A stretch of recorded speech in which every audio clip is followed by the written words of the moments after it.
विमल पोलो जुबा केसरी, हर पल मनाओ केसरी त्योहार। मैं तो आगरा से। हाँ, आगरा से हूँ। क्या हाल है आगरा का? बस बढ़िया, बहुत बहुत बढ़िया है आगरा के हाल। इस बार चुनाव में आगरा में क्या होगा? अखिलेश ही आएगा, अखिलेश। कैसे? अगर बेईमानी नहीं करेंगे तो अखिलेश ही है वहाँ से। मन बना लिया है। क्या नाम है आपका? मेरा नाम मुजीब। मुजीब। यार ऐसा तुम लोगों को क्यों लगता है कि ये बीजेपी बेईमानी से जीतती है? बताओगे कुछ? जीतती है बेईमानी से। वोट तो उसी डलता है, उसके बाद भी वो जीतती है। कोई वोट डालते नहीं है ना, उसको डाला। वोट नहीं, तुम नहीं वोट डालते हो बीजेपी का, इसका मतलब बीजेपी नहीं जीतेगी? अब कैसे मुश्किल है वहाँ से। ये दिमाग में आपके कैसे आता है कि बेईमानी? अगर ऐसे ही बेईमानी तो यूपी में 43 सीट कैसे जीत गए ये लोग, इंडिया गठबंधन वाले? अब बीजेपी चली गई दूसरे कितनी सीट पर? कैसे चली गई बीजेपी 33 सीट पर, बताओ? उसकी बात पे नहीं कह रहा हूँ। वहाँ से बेईमानी जैसी तरह से ये कर रहा है बेईमानी, उस तरह से अब आएगी नहीं बीजेपी। वहाँ से यूपी से नहीं आएगी किसी भी। अभी आपने कहा कि बेईमानी नहीं करे तब अखिलेश आएंगे। हाँ, अखिलेश आएंगे फिर। तो जब बेईमानी यूपी में कैसे अखिलेश जीत गए बीजेपी ज्यादा सीट लोकसभा में? वो ऐसा है, मैं बताऊँ आपको, उनको पूरा वो था भरोसा कि हम ना से जीतेंगे। जो सांसद के वोट जो हुए थे, उनको पूरा भरोसा था कि हम ना से जीत जाएंगे, तो उनको मौका नहीं मिला। उन्होंने सोचा हम तो आना तो बहुमत है ही, हम जीत ही जाएंगे, तो वो इसी वजह से वो हारे हैं। उनको पता नहीं थी कि हम हार जाएंगे। अब उन्हें एहसास होने लगा कि हम हार रहे हैं, तो बेईमानी पे उतरेंगे वो। मायावती का क्या रहेगा यूपी में? मायावती का तो नहीं है। हा? मायावती का तो मुश्किल है। अखिलेश ही आएंगे वहाँ से। मुसलमान लोग किधर हैं ज्यादा यूपी के? यूपी के अखिलेश को देते हैं सबसे ज्यादा। अब मान लो अगर मायावती और कांग्रेस का गठबंधन हो गया था, तो भी अखिलेश को ही आएगा। अखिलेश को बटेगा नहीं दोनों तरफ? मुश्किल है, बहुत कर रहा वो है उसका। मुझे मालूम है अखिलेश को ही आएगा फिर भी। क्यों ऐसा क्यों?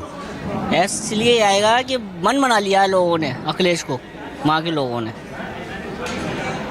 मान लो मायावती और कांग्रेस का समझौता हुआ और आपकी सीट से मुसलमान को वो तो ओवैसी खड़ा हो जाएगा, तो भी नहीं जीतेगा ओवैसी वहाँ से। तो नहीं वो कहाँ से? यूपी से। वो तो आएगा ही, वैसी भी आएगा, घबराओ नहीं। लेकिन ये बताओ कि मायावती और कांग्रेस का मान लो गठबंधन हो जाए और वो मुस्लिम कैंडिडेट आपके क्षेत्र से दे दे, तब आप लोग किधर? जब देखेंगे ना गठबंधन होगा। वैसे तो मुश्किल है, वो नहीं का ही रहेगा, कांग्रेस का और उसका समाजवादी का। चलो ठीक। हाँ, तो आप बताइए, सारे जो विषय है बहुत दिन के बाद आज क्या विचार है? सर सबसे पहले तो आपकी बात सही है। देखो कांग्रेस में भी जो है ज़्यादातर तो इकट्ठे हुए, और अभी भी है, कल भी जो एक झगड़ा हो रहा है कि भैया जो स्लीपर सेल है वो बाहर निकले और उनको निकालो। तो ये सारे जो है इस तरीके से तो है। कांग्रेस पार्टी जो है सिर्फ और सिर्फ राहुल गांधी, जो कि एक नेशनल लीडर है, इंटेलेक्चुअल है, वो ही है उसमें, और बाकी का तो अभी कोई पार्टी के भीतर है, उसमें आवाज उड़ जाती है। अभी एक सांसद है, प्रियंका गांधी का नाम आगे करने लगे। हाँ सर, वो तो जो है पॉलिटिक्स चलती रहेगी ना, क्योंकि डिवाइड एंड रूल तो जो है चलेगा। जब अंग्रेज चले गए तो जो है उनके दूसरे छोटे भाई रह गए, तो वो तो उस पॉलिसी को आगे ले जाएंगे ना। जो देश को रूल करना है तो कैसे करेंगे? हर घर में, हर परिवार में, हर पार्टी में विभीषण तैयार करने हैं, और हो रहे हैं सर। ये तो हमारा इतिहास है।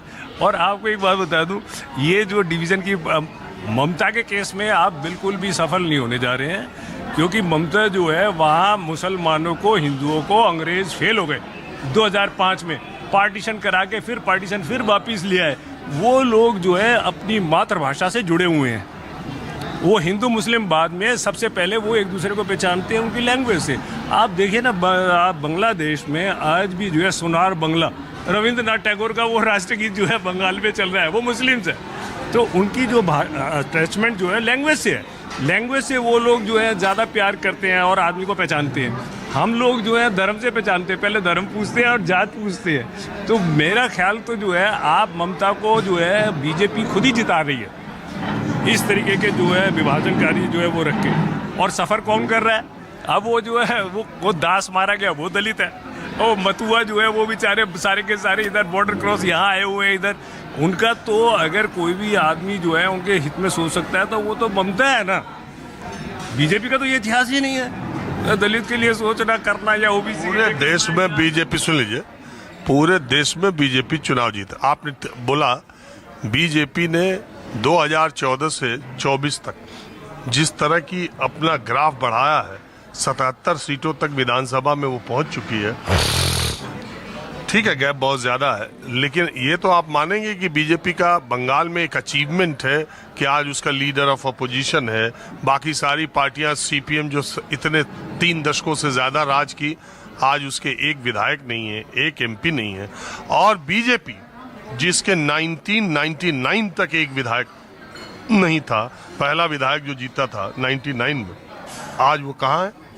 तो आप ऐसा में, और इलेक्शन का प्रेडिक्शन इतना पहले करने वाला आदमी फिर बाद में मजाक का पात्र भी बन जाता, मैं आपको बता रहा हूँ। देखिए, मैं भी बना हूँ एक आध बार, इसलिए कह रहा हूँ। देखिए वो ठीक है, मध्य प्रदेश में हुआ है या दूसरी जगह हुआ है, लेकिन मेरे को पक्का विश्वास है कि जो है वेस्ट बंगाल में ममता जीतने जा रही है, क्योंकि ये जो मुस्लिम्स और हिंदू हैं वहाँ के, वो लोग या इवन दूसरे लोग हैं, वो उनमें कॉम्युनल एस्पेक्ट बहुत कम है।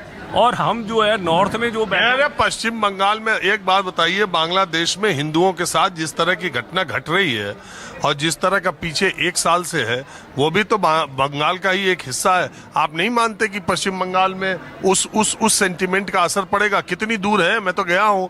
आप बांग्लादेश बॉर्डर कोलकाता से कितनी दूर है? 72 किलोमीटर, 77 किलोमीटर के बाद शुरू हो जाता है, 80 किलोमीटर के बाद। और उस इलाके में हिंदुओं के साथ जो बर्ताव हो रहा है, हिंदुओं के साथ जो हो रहा, उसका असर पश्चिम बंगाल के हिंदुओं पर नहीं पड़ेगा? ऐसे आप कैसे मानते? हिंदू एकजुट हो जाए तो ममता बनर्जी के लिए दिक्कत हो जाएगी। सारे के बाद मेजोरिटी है।